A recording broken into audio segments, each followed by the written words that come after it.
Hello everyone, I am Laethas, and welcome back to another Manga First Impressions video, and today we are going to be taking a look at Toma's The Water Dragon's Bride, right here.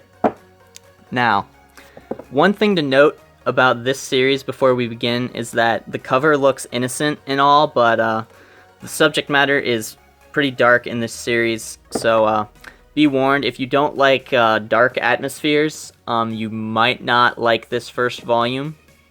But yeah, just keep that in mind if you're going to be picking up this series. But this is printed by, or published by, Viz Media under their Shoujo Beat imprint.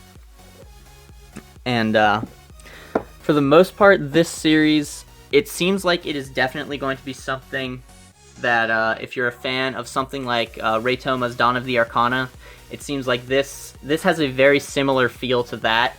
But so if you like Dawn of the Arcana, I'm almost certain you're going to like this story. If dark atmospheres, as I've said before, this has a dark atmosphere, is something that interests you, you might like this.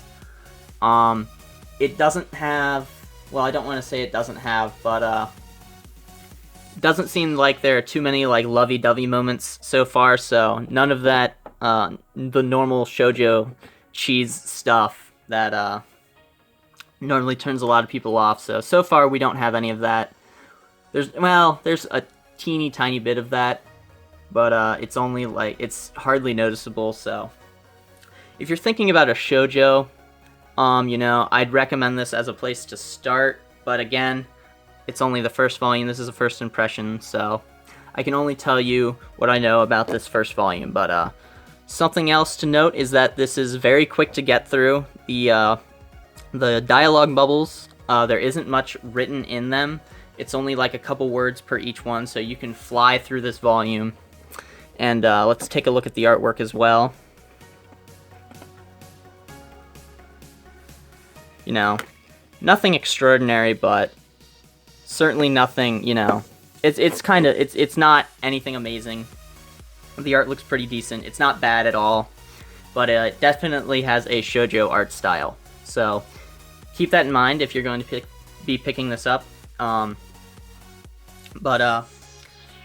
another thing to note about this series is that, again, it's ongoing, so it's not complete yet. I don't know how many volumes are out in Japan right now, but again, in English we only have this one volume, and by the time you watch this, volume 2 might be out, because it comes out July 4th, 2017, I believe is when volume 2 comes out. But for me, this is a series that I am probably going to binge read after the rest of the volumes come out, whenever they do come out.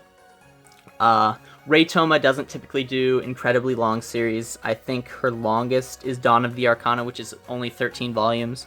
So this probably won't be any longer than that. So I can wait like 10, 15 volumes and then read it all then. But yeah, that will do it for this manga first impressions video. If you've read The Water Dragon's Bride, you know, leave your opinions on the series down below. If you've read ahead, like on scans or something like that, or if you're from the future, don't spoil anything, because again, this is just a first impressions video, but I'd love to hear your opinions on this story if you've read it. But if you have any other comments, questions, or concerns, you know, leave those down below as well. And if you like the video, make sure to like and share. And if you'd like to keep up to date with all of my content, hit that subscribe button. But anyway, that'll be all for this video. I am Laethas. Goodbye.